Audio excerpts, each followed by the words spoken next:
college football fans, black and gold fans, welcome in and welcome back to the Touchdown Black and Gold vlog, where I examine, discuss, celebrate, and honor all things college football, but with a very special emphasis on our beloved black and gold squads of the Missouri Tigers and the Iowa Hawkeyes. It's great to be back with you. I'm your host, Blair Parks. Holla at you, boy! And this is my Week 4 preview and picks episode. And once again, it's excellent to be back here with you. And saying that in itself, it really gives me a little bit of depression, knowing that we're already a quarter of the way through the 2022 college football season. It's almost like a Greek tragedy that it's already going this quickly. But we've got plenty of weeks to enjoy, so let's turn that frown upside down. And let's be happy and give thanks and rejoice for the gift of college football. So, oh wow, what a big time week. Week 4 is going to be for all of us, because this is where things really start to begin. Let it begin! Let it begin! Like Rhino from Bolt, the super dog, that most teams are opening up conference play here in week 4. So now it begins to get real, where the shit starts hitting the fan, where the rubber meets the road, and all of those different metaphors and analogies that you could use. And this is what I really love about week 4, is think of the next 4 weeks, college football fans, as kind of a 4-course meal. But from weeks 4 through 8, that is where we're really going to see some clarity. We're finally going to see and separate the contenders from the pretenders. And week 4 is the first course in that process. It is the appetizer. So that's why I'm calling upcoming week 4 the appetizer. And it's going to be the appetizer, then your super salad, your main course, and then your dessert. So let's begin this feast with week 4. And also to let you know, our beloved black and golds, both of them play week 4. They both hit the road in their conference openers. Missouri travels down to Auburn on the plains to play a reeling Auburn squad, and Iowa's on the road. They travel to Piscataway, New Jersey, and take on the Scarlet Knights of Rutgers in their opening Big Ten conference game. Let's try that again in English. But before I go further, as always, thank you. Please, I ask you to like, share, subscribe, click that subscribe button, get those notifications, comment, share, rate, anything and everything. It has been an absolute pleasure to be here with you every week, multiple times a week, sharing my love and passion for all things college football with you, the black and gold family, and all college football fans alike. Everyone is welcomed here. This is a safe haven for everything college football, anything and everything, and I thank you for the channel's success. It continues to grow, but let's continue to get the word out there to build on this momentum. So, if you know, or I'm sure you do if you're tuning in, you know a couple of college football crazies, friends, family, let them know. Let them in on the biggest and best kept secret in the land, the Touchdown Black and Gold vlog. Thank you very much for everything you do. Now, what's on tap here for this episode today, my week 4 preview and picks episode? A little bit of a different lineup. I'm going to tweak things and call an audible here. Omaha this week is as normal. I'm going to have my Heisman Trophy update on the candidates that I believe are still big time in contention to be finalists for the coveted Heisman Trophy. Then I will move into my trap games for week 4, followed by simultaneously my favorite segment, the preview and picks for week 4. But before that, I'm not going to have a sound off segment this week. I'm going to save that for next week, because I have a good feeling I'm going to be able to do that, have a little bit more ammunition on my side for who or what I'd like to sound off on. So instead of that, I'm going to have a very special segment, The Unusual Suspects. These are the short list of teams that after week 3 surprisingly sit here undefeated, and I want to give them some praise, some recognition, a little bit of applause, and some shout out and much love, because these are teams that very, very few of us believed would be sitting here a quarter of the way through the season at 3-0. So that is the rundown for today's episode, and I've gotten a little bit of critique, some feedback. One thing I'm hearing is I just sometimes go a little bit too long on these episodes. I do get a little bit long-winded, I go off on tangents, so I will try to do my best from here out to keep the episodes to 45 minutes tops. So I want to come in under 45 minutes just to appease you, the Black and Gold family, and all of you college football fanatics. So, yeah, it's nice to be told that I sometimes can go a little bit too long. I wish I could say that for every aspect of my life, but that's a totally different subject. So, without further ado, let's go ahead and get into today's episode.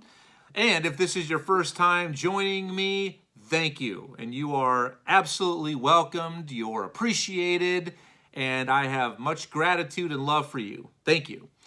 So let's start off today with a very special segment. I did do this every week last year during the inaugural season of the Touchdown Black and Gold vlog, but I'm going to go ahead and do it today, maybe every third week. Let's start off with the unusual suspects, those surprise teams that currently sit here undefeated through 3 weeks. Now, most of these teams have played 3 games. Actually, one has only played 2, but that's okay because they're still a surprise undefeated team. So let's go ahead and get this started. But before that, I want to give a little bit of initial applause. Job well done to these teams, and we'll see at the very end here. And let's see who they are. Let's start off, we'll break it down conference by conference. First, in the American Athletic Conference, maybe you're expecting this to be Cincinnati or Houston or even UCF. That's negative, Ghost Rider, because the only undefeated team currently in the AAC is the Tulane Green Wave. They sit there 3-0, and last week they got an impressive win over the Kansas State Wildcats of the Big 12. Next, the ACC. Big-time surprises here throughout the ACC. Duke, that's right, the Dukies, not basketball but football, currently sit there 3-0. They have a very good win on the road over Northwestern, but that doesn't look as good now with what the SIU Salukis did last week, knocking off the Wildcats. Also, Florida State is out to a 3-0 record. Really good win over LSU from the SEC in week 1. Syracuse, another surprise team, sits there 3-0. They have a very solid but yet maybe gifted win over Purdue last week in week 3. So those are my surprise teams from the ACC. Next, let's move into the Big Ten. Several teams in my conference that currently sit there undefeated. The biggest surprise is Indiana. That's right. After only winning 2 games all of last year and being shut out in Big Ten play, they sit there 3-0. Maryland, a little bit more expectations this year coming into the season for the Terrapins. They currently sit there 3-0, have a very solid win over SMU last week. Minnesota. To me, this is not a big surprise to me because your boy here, yours truly, picked Minnesota to win the Big Ten West preseason on one of my earlier episodes. Minnesota sits there 3-0. Big surprise, Rutgers. That's right, the Scarlet Knights sit there undefeated 3-0. Pretty nice win on the road at a Boston College team that maybe has underperformed, but still a win over a fellow Power 5 conference team on the road. So well done to the undefeateds, the unusual suspects in the Big Ten. Next is the Big 12 Conference. And we have a couple here. First one is the Iowa State Cyclones. I know they're our in-state rival, but I have no hatred for the Clones. I do not. I mean, I grew up with the rivalry, but it's not something that's heated because I was never officially a resident of the great state of Iowa. But Iowa State currently sits there 3-0 in a rebuilding year for Coach Matt Campbell. They have that win over my Iowa Hawkeyes, our Iowa Hawkeyes, which I did predict preseason, by the way, so not a big surprise to me.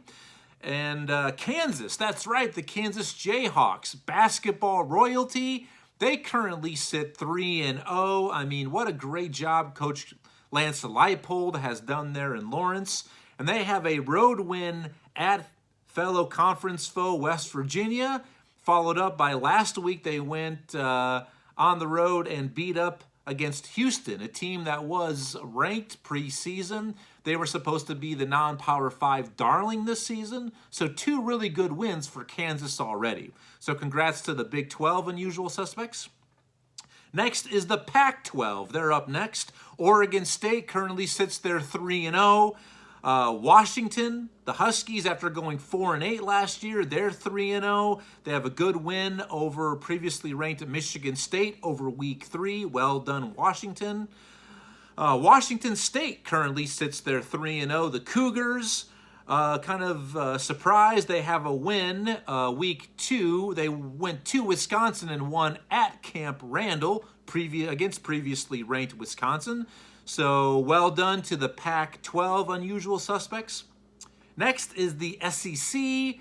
Wow, this is excellent as well. We've got 2 teams that have struggled out of the gate the last few years. We have Kentucky. They're 3-0, ranked in the top 10. Now, Kentucky has been there. They've had a very consistent run recently. But for them to be 3-0 within the top 10 in the AP polls, this is impressive. They have a win at the Swamp over Florida, who was ranked at the time. And also Tennessee. Tennessee, which has really slipped out of the gate recently. Here they are. They're 3-0. They have an excellent win on the road at Pittsburgh, the defending ACC conference champions, and still a very, very excellent, tough out, good team in Pittsburgh. So congrats to the SEC unusual suspects. And lastly, out of the Sun Belt, something we've gotten used to seeing the last couple of years, but the Coastal Carolina Chanticleers currently sit there 3-0, and newbie member, not just to the Sun Belt, but to Division I FBS, is James Madison. That's right, the Dukes currently sit there 2-0. They were off last week of week 3. They do have a solid win over Conference USA's Middle Tennessee State University, just because that is a long-standing Division I FBS team. So congrats to James Madison. They've got a big game this weekend coming up. They're on the road to Boone, North Carolina to take on the Darlings of Appalachian State, the team that has captivated everyone this year at the non-Power 5 level group. So those are my unusual suspects through week 3. Best of luck to you moving forward. I will update this post week 6, and we'll see how many of these teams remain. But for now, congratulations. You deserve some respect, recognition, take a bow, standing ovation. This one's for you. Great job. Great job, and continue your success. All right. So let's move on to my next segment. I'm going to supply you with my updated, or to date, I should say, my Heisman Trophy update and standings through week 3. And when you look at this list that I had for you last week during my week 3 preview and picks episode, the list has not changed. I have the same 5 individuals. Nobody has been added. Nobody has been taken off, so no subtractions either. I basically look at these are the 5 main candidates right now, but after week 4, depending on the outcome of their teams, their individual performances, some of them could drop out, or maybe I could add somebody in who is trending in the right direction, trending up.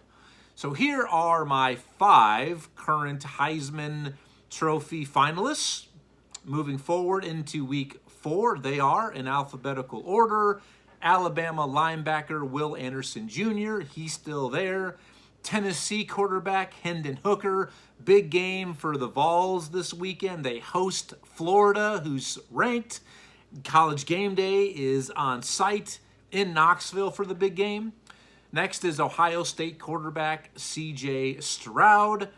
USC quarterback Caleb Williams remains on the list, as does defending Heisman Trophy winner Alabama quarterback Bryce Young. So those are my 5 up-to-date Heisman Trophy finalists, and let's see how week 4 treats them. Definitely some chances here for some of them to make a little bit more statements, especially for Hendon Hooker.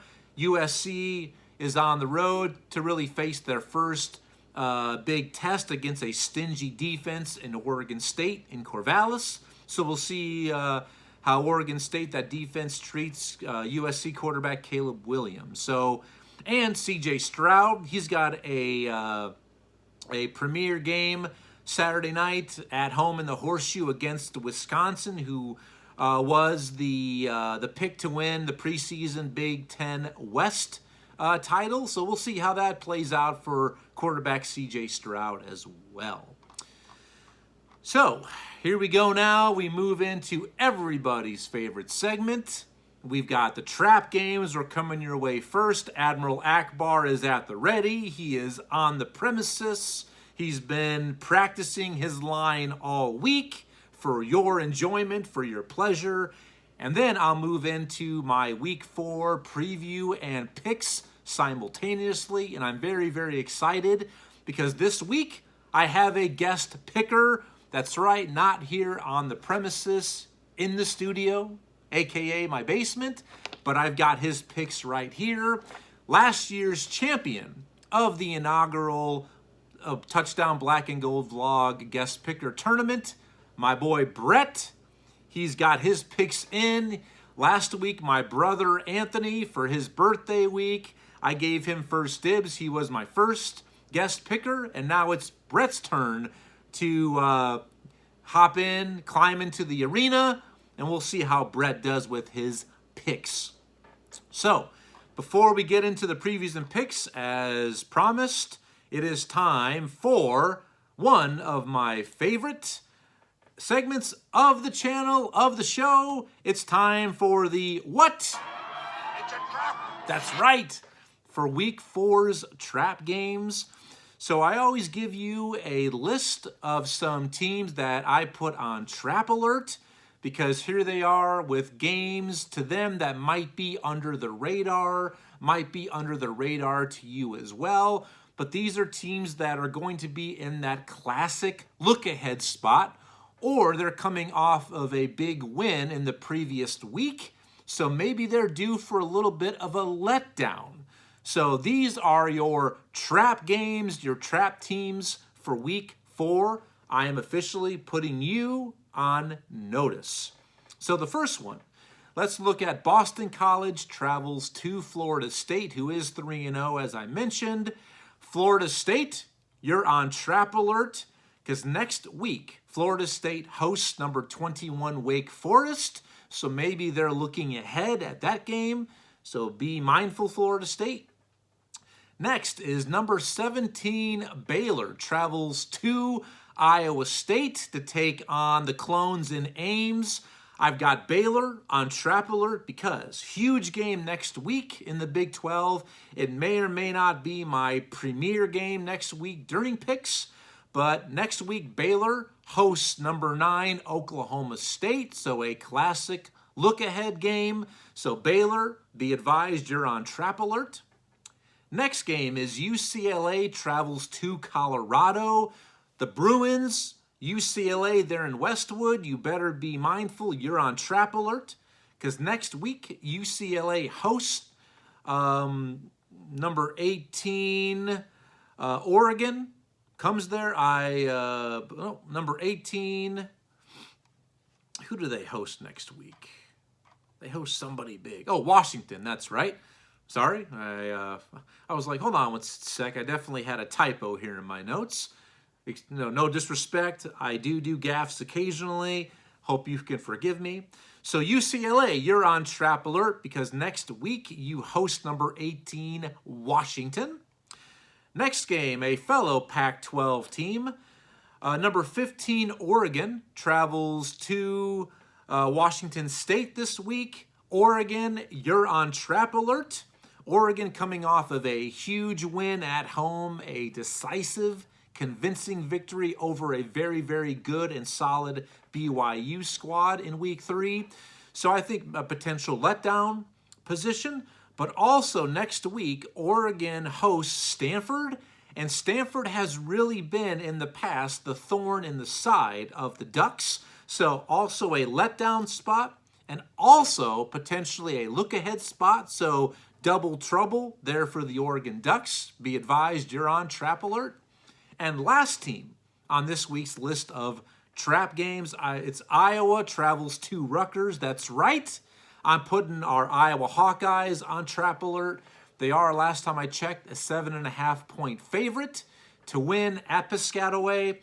Iowa is going to be in the most book definition spot for a look-ahead upset this week. Next week, inside Kinnick Stadium, the big noon kickoff, which is unfortunate. I was hoping it was going to be a night game inside Kinnick, which would have made it even more of a difficult environment.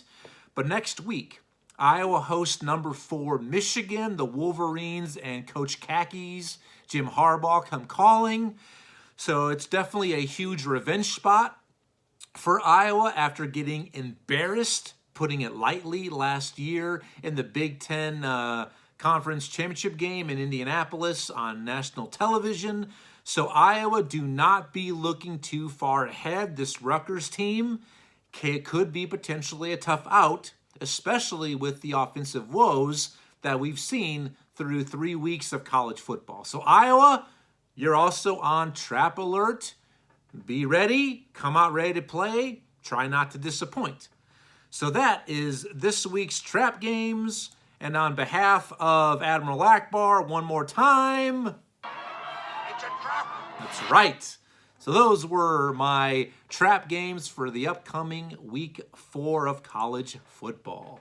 Let me take a quick swig. And as always, thank you. Please like, share, subscribe, rate, comment. I always encourage any amount of involvement. I welcome and want your feedback.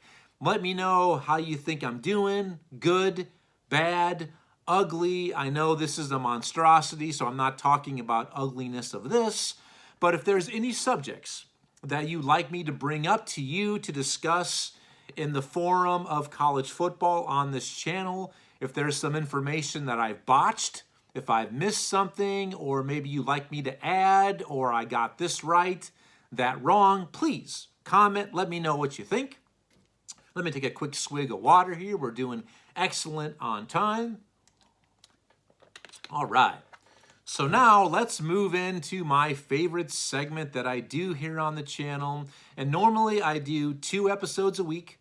I will always have on either Monday or Tuesday the previous weekend's review and recap episode. And then always on a Thursday afternoon, Thursday early evening will be my upcoming weekend preview and picks episode.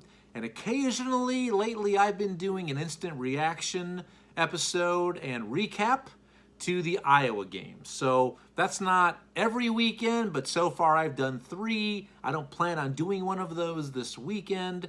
So if you're liking what you're seeing and what you're hearing, more or less what you're hearing, maybe not seeing, I apologize for this. But if you like it, please come back, like, share, rate, subscribe. So now let's move into week 4's previews and picks segment. And let me bring you up to speed if you're a first-time viewer of the Touchdown Black and Gold vlog for my preview and picks episodes.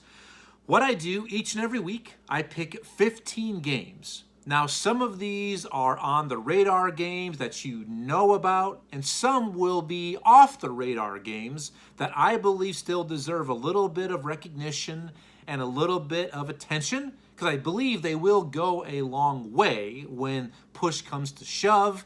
And within those 15 games, I have my 6 spotlight games. I always pick an academy game of the week, which features one of the 3 academy teams, Army, Air Force, or Navy, as my way to say thanks and to salute the men and women of the United States Armed Forces and Armed Services. I always also, another one of my spotlight games is I have a non-Power 5 matchup of the week between 2 legit non-Power 5 teams that meet up on the gridiron. Another one of my spotlight games, because I always give a lot of shout out and love to teams at the FCS level. I always have an FCS matchup of the week that definitely we need to look at and discuss just briefly. Also, 2 of my other spotlight games, whenever our black and gold squads play Missouri and Iowa, I always will pick those games. And my final spotlight game each week is my premier matchup. That'll be, to me, the biggest matchup of the upcoming college football weekend. And also, I've set a goal for myself. Preseason, I said straight up, I wanted to be 70% or better. Last year, I had the same goal, but I came up a little bit short, 58%. And that was 58% when I included bowl season. I believe regular season I was 56%. So I've got a little bit of reconciliation to do this year. I need to be 70% or above. After 3 weeks, I currently sit at 60%. I went 8-7 last week, good for a clip of 53%. But it was a tough week last week. There were a lot of closely contested toss-up games that I picked. So sitting at 60% through a quarter of the season, I'm doing okay. I like to be doing a little bit better, but as of now, I'm right on track to eclipse and reach my goal of 70%. Last week, I did inform you earlier in this episode, my brother was the first contestant. Anthony, for the guest picker tournament this year, 2022, he went 8-7, and why that's important for 53% is because based on how the guest pickers do, that's how they will be seated in the upcoming guest picker tournament. And this week, my friend Brett, last year's champion, returns. He's taking his chance. We step inside Thunderdome. 2 men enter, 1 man will leave. So let's go ahead and get it on. Woo! I am ready. Woo! Ric Flair style. And folks, if you haven't heard the Ric Flair radio advertisement for Mount Everest, you got to check it out. It is absolutely classic. Just find the audio. Just do it. Ric Flair, Mount Everest. You will not be disappointed. So let's go ahead and get on it.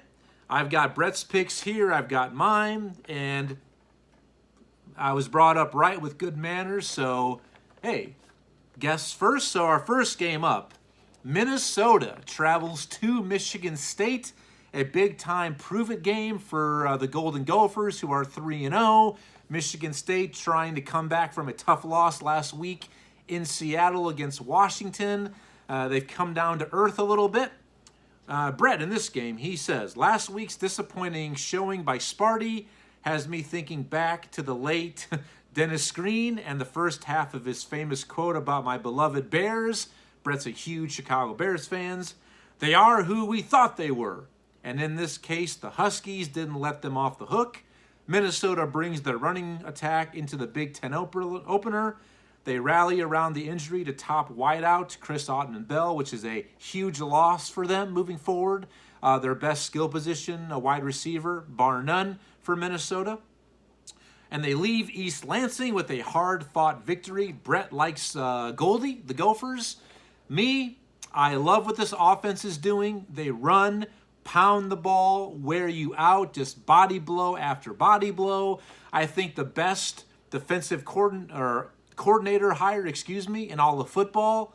It was not Jim Knowles at Ohio State. That was a big one. But Carcaterra back at Minnesota being reunited with Tanner Morgan. I love it. I also like Minnesota in East Lansing to get the victory, so we agree with that matchup. Next is the undefeateds, the basketball elites. That's right. Duke travels to Kansas. They meet up. And so unfortunately, one of these teams after week 4 will not remain on my unusual suspects list. So how I see this game, Kansas is winning, but winning decisively. They are putting up huge numbers in victory. I mean, 2 excellent wins back-to-back at West Virginia and at Houston. This is a homecoming, so to speak. They expect a huge crowd on hand in Lawrence. Duke has also looked good under first-year coach Mike Elko, but I think Kansas just has way too much for them, way too much firepower. I like the Jayhawks at home. And Brett, he has in this game, is this game being held on an aircraft carrier? What does Tom Izzo think about these two going at it early in the season? Whoops, we are talking about football. 3-0 versus 3-0. Kansas with a big win last week will win by double digits also this week. So both Brett and I like Kansas to get the victory. Next game up, TCU, who are coming off a bye week, I believe. They travel to SMU. Huge revenge game last year. SMU put it on the Frogs in Dallas-Fort Worth.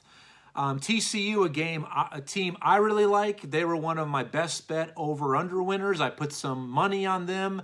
6.5 wins is what Vegas pegged them for. I took them for the over. Now let's go ahead and let Brett set up this game between the Frogs and the Mustangs.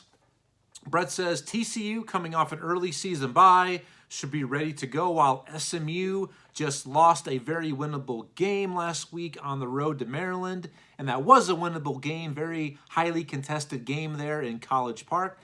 He says, I expect 900 plus total yards and the first to 49 points wins. He's taken the Frogs and quarterback Max Duggan.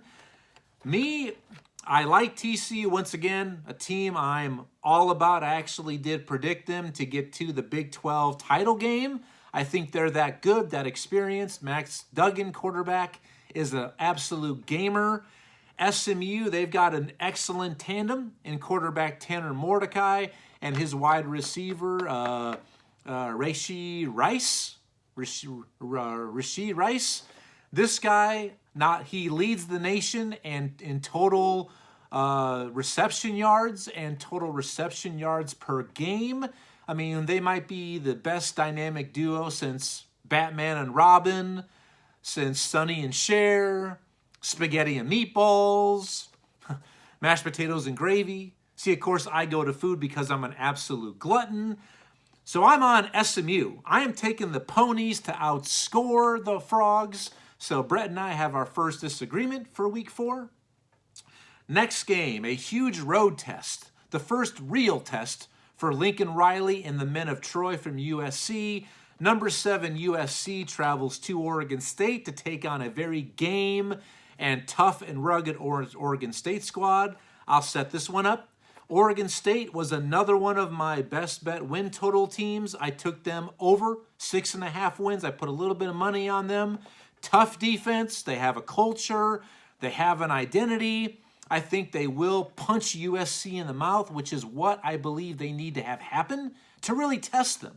We know this team can score points, but how will they hold up against an elite, not an elite, but a physical defense and also a team that can manufacture some points? That being said, I'm taking USC. I think they will win. I think they will still score at a high clip, but they're not going to put up 60 points. I think they just have too much offensive firepower for the Beavers in Oregon State. So Brett, what's he say about this game? He says, I really want to pick Oregon State, but the talent that USC has assembled makes this something I just can't do. He likes Jordan Addison to get 100 plus yards and 2 touchdowns or more. He says USC puts up 52 and wins. I don't think they put up that many points, but we do agree that USC will get the victory in Corvallis. So next game we have, I'll let Brett set this one up. Game day is in Knoxville. It's a huge potential game for Tennessee. They've struggled mightily against their arch rival within the SEC East, Florida. Number 20 Florida travels to number 11 Tennessee. Brett says about this game, would the real Anthony Richardson please stand up? Please stand up. Please stand up. That's 2 of us. I'd like to see that as well. Over the years, the volunteer program has proven that ethics are optional. And kind of they have, based on what's happened with former regimes. Butch Davis, Anthony Pruitt, last year, the infamous golf ball game, with Lane Kiffin. In the case of this game, I'm glad to take the option of riding with Tennessee versus a Gator squad that looks like a 5-loss team. Brett's taking the Volunteers at home. I'm all about this Tennessee squad. You already saw. I've got Hendon Hooker on my Heisman Trophy shortlist. I did pick him to be in NYC as one of the finalists. I did not pick him to win the Heisman Trophy, but I think he'll be there. This is the kind of game you need to make that statement. So I'm also taking Tennessee, but taking Tennessee big. I think they're a 10-point favorite. I expect at least 2 touchdowns or more in victory. I just do. I'm all about this Tennessee game. Next game, let's go to the rivalry in Jerry World. Number Tennessee, Arkansas, who shouldn't be ranked number 10 after being tested last week against Missouri State of the FCS.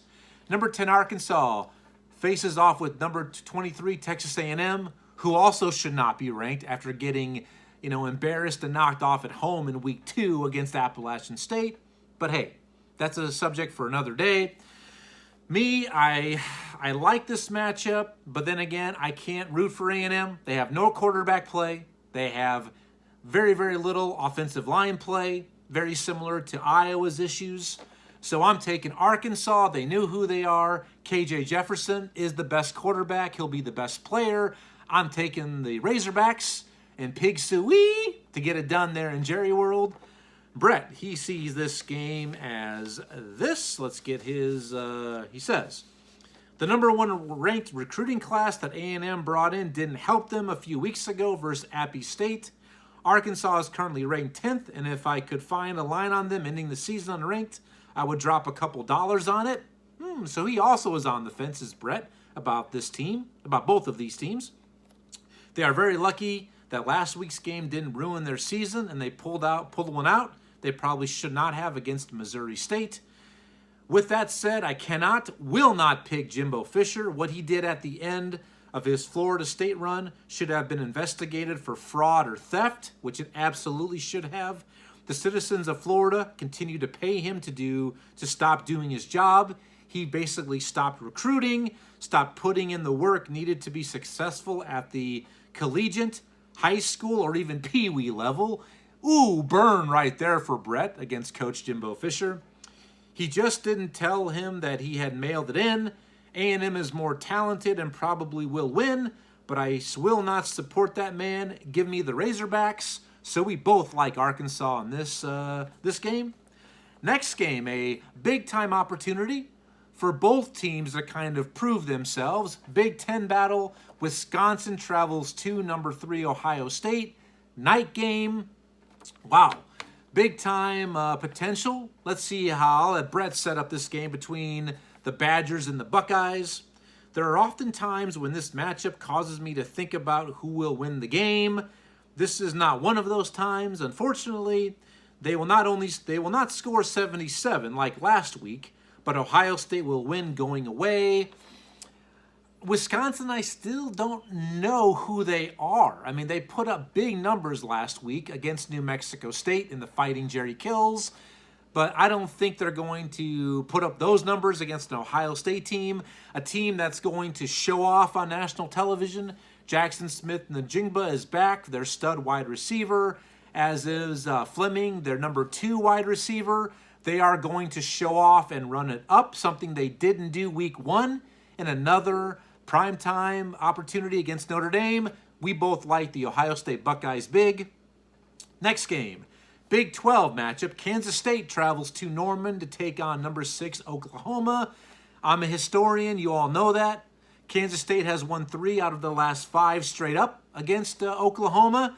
But this year, I think Oklahoma's way too much. I think they are the class so far of the Big 12. I'm taking the Sooners at home. Brett, in this game, once K-State waxed Missouri, I was looking forward to this game when that did happen in week 2. Then Tulane decided there was a football game being played last week, and the Wildcats were caught looking ahead since Tulane did knock them off. The Sooners will face more resistance when compared to their game with Nebraska, putting it lightly. But Oklahoma wins by multiple scores. We're both on Oklahoma. Next game, Pac-12 showdown. Stanford travels to Seattle to take on number 18 Washington. Can Washington sustain their success, or will this be a potential letdown game after a huge win last week against Michigan State? I'll let Brett set this one up between these two Pac-12 rivals. He says Michael Penix Jr., formerly of the Indiana quarterback, with his 10-to-1 touchdown to interception ratio and 1,000-plus yards through 3 games. And the Huskies are coming off one of the more impressive of the early season statement games. Versus Michigan State, Stanford played tough against USC and will put up a fight and move the ball. But I'll take Washington in this game, so Brett's going with the Huskies. Me, I think this is an absolute letdown game for Washington. Something new to them, some success. First-year coach Caleb DeBoer. And like Brett said, USC did move the ball on USC. They just couldn't keep up with them offensively. A couple of really uncharacteristic bad turnovers for Stanford. I think they bounce back. I like their quarterback, McKee. I think Stanford gets a huge upset on the road. I'm taking the Cardinal, and he'll dance nonstop the tree in Palo Alto. So we have a disagreement there. Now let's move into the first of my 6 spotlight games. This is my Academy game of the week. It's the Navy midshipmen travel to East Carolina to take on the Pirates. Me, it's hard to root against the service academies, but I love the Pirates. They almost pulled off one of the biggest upsets of the early season. They had NC State on the ropes, but they let them off. But I'm taking ECU, the Pirates. In this game, they get it done. Brett, in this game, he says, I love rooting for the academies, but in this case, I don't think the midshipmen pulled this one out. Give me the Pirates by not 1, not 2, but 3 scores. He likes ECU big, and I could see that happening. So we both like the Pirates. Next spotlight game is my non-Power 5 matchup of the week. It's Sunbelt. The Sunbelt's Southern Mississippi travels to American Athletic Conference's Tulane, who's 3-0. I'm picking this one as a salute, as a reward for Tulane knocking off Kansas State last week. Brett's going to set the tables in this one. He says, if Frank Gore Jr. were to touch the ball 25-plus times, I would like the Golden Eagles' chances, but I don't think he will be fed the way he should be. Coming off a huge victory for the program last week, I'm taking the Green Wave. Me, same thing. Green Wave. We both like the Green Wave of Tulane to get it done in this game. Next is my FCS Spotlight game of the week. Huge matchup. Last week, I gave plenty of love earlier this week in my Week 3 review episode to the Missouri Valley. What a showing they had last week.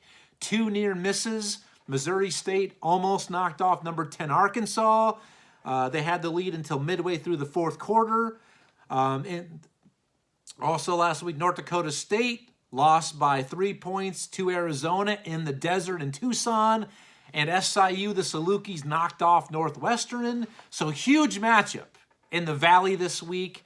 Number 3 in the FCS poll, South Dakota State, the Jackrabbits, who Iowa defeated 7-3 in week 1, travel to number 4 Missouri State of the FCS, a top 4 matchup. What a game. I love this game. Missouri State, I think they might have a little bit of a letdown. They put so much into last week's effort in Fayetteville, coming this close by the hair of my chinny chin chin. South Dakota State, they had an off week to kind of rest up, get over some injuries. For the Iowa game, I was really impressed by them. I'm taking the Jackrabbits on the road to pull, not really as an upset, to pull out a huge win moving forward. And Brett, this game says both of these teams could be undefeated with big wins on their resume. Missouri State let one slip away through their fingers last week, while South Dakota's loss with a baseball score to Iowa 7-3 still stings. I believe we have 2 good, evenly matched up teams in this one. The Jackrabbits had a few weeks to recover physically from their game against Iowa, as I pointed out. The Bears only had a week since their heartbreaking loss to Arkansas, which takes the wind out of their sails. I'm going to lean to the Jackrabbits in a hard-fought battle. We both like South Dakota State in this huge matchup. Next is the first of our 2 black and golds. Missouri travels to Auburn. Let's let Brett set this one up between the Tigers. The battle of the Tigers. May the best Tiger win. So this matchup, in a matchup of 2 very mediocre teams, one in which both teams have played one Power 5 team and lost, 40-12 to K-State for Missouri, and 41-12 for Auburn versus Penn State. I have to lean Auburn because of what K-State showed us last week, losing to Tulane but embarrassing Missouri. I get it. My only pause is the 1-4 touchdown interception ratio that Auburn quarterback TJ Finley has produced up until this point. Check that. He is out this weekend, and I will take the unknown for Auburn versus the known for Missouri. He's taken Auburn in a ugly, ugly close one. Everything he said, I can't deny it. I can't really argue it, but I'm an historian, and we have seen this before from Missouri. Missouri fans, you know what I'm talking about. You know what time it is. Brian Harsin at Auburn is on life support. They're basically just keeping him alive. He's going to be fired. They're just waiting for their opportune moment, like Captain Jack Sparrow would say. I think a loss to Missouri would be exactly what they would need to move on. They're just biding their time. I think potentially his team has just packed it up and packed it in. Pack it up, pack it in. Let me begin. Maybe somebody just needs to put them out of their misery, and that's what Missouri has done. We have seen them countless times recently be the final nail in coaches' coffins when they've been on the hot seat. Ask Coach Brett Bielema of that. Ask Coach Butch Jones that. Ask Coach Derek Mason that. Even ask last year's coach Dan Mullen at Florida about that. Missouri has a history of doing this. I think everybody's talking about Auburn this, Auburn that. I think Missouri goes down to the Plains in one of my 4 preseason toss-up games on Missouri's schedule that I stated. I think Missouri goes down there and gets the victory and puts Brian Harsin out of his misery. That's right. I'm taking the Tigers on the road to pull a big upset for them in a tale of 2 teams heading in the opposite direction. So give me Missouri in this one. And we have another disagreement, Brett and I. Next game is the other black and gold. Our Iowa Hawkeyes travel to Piscataway to take on Rutgers, who's 3-0. This game, I know who Iowa is. I kind of know who Rutgers is. They're down to 1 scholarship quarterback, their 3rd-string quarterback. They've been ravaged by victories, but still, well-coached is Rutgers by Greg Schiano. He has a culture. He has an identity. He has discipline. But Rutgers has so many young guys at key positions on offense. It's going to be a decent offense versus an elite Iowa defense, number 4 in the nation. a awful offense in Iowa, last in the country, 131st, versus a top 20 defense. But I don't know who they've played. I mean, Temple, Boston College. I just think Iowa's culture, their experience, their defense travels. Offense, I think, will do enough. I like Iowa in a close game, but I think at least a 10-point victory for the Hawks and Piscataway. And Brett, this game, he says about Iowa. Here it is. Iowa continues to put offensive football back 70 years, but their defense continues to shine in this one. I'll take the Hawkeyes on the road in yet another ugly game, 17-10. I predict that one of Iowa's touchdowns will be set up by their defense with a short field or a defensive touchdown outright. So we both like the Hawkeyes in this game.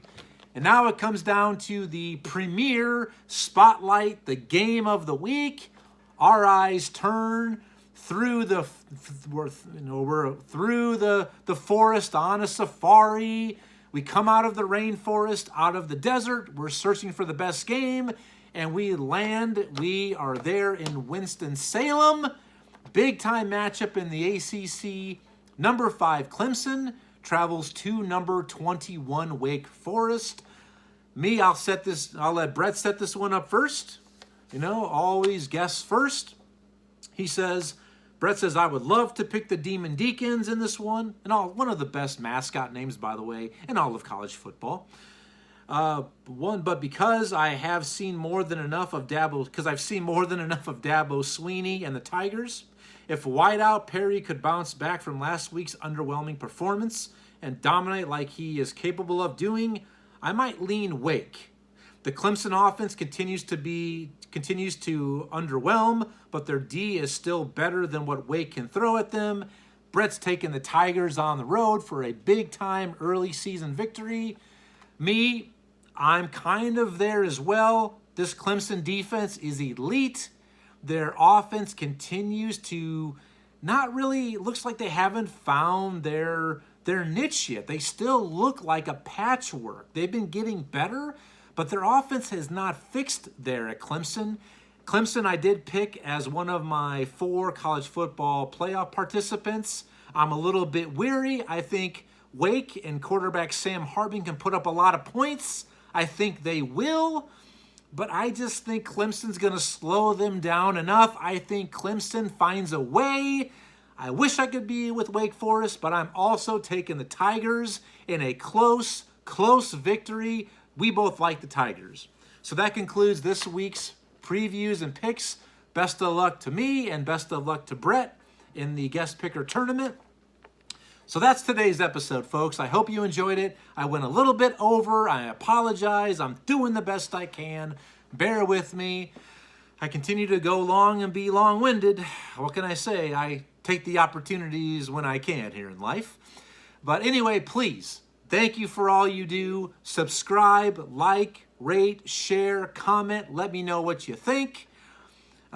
Expect my Week 4 Week 4 review and recap episode next Monday or Tuesday. Until then, I hope you have a great rest of your week, an excellent weekend. Be safe, enjoy it, enjoy the football, enjoy everything that you do. And until next week, thank you. I say to you, peace, progress, prosperity, and until next week, thank you for joining me on this episode of the Touchdown Black and Gold Vlog. I'll see you then. Take care. Bye-bye now.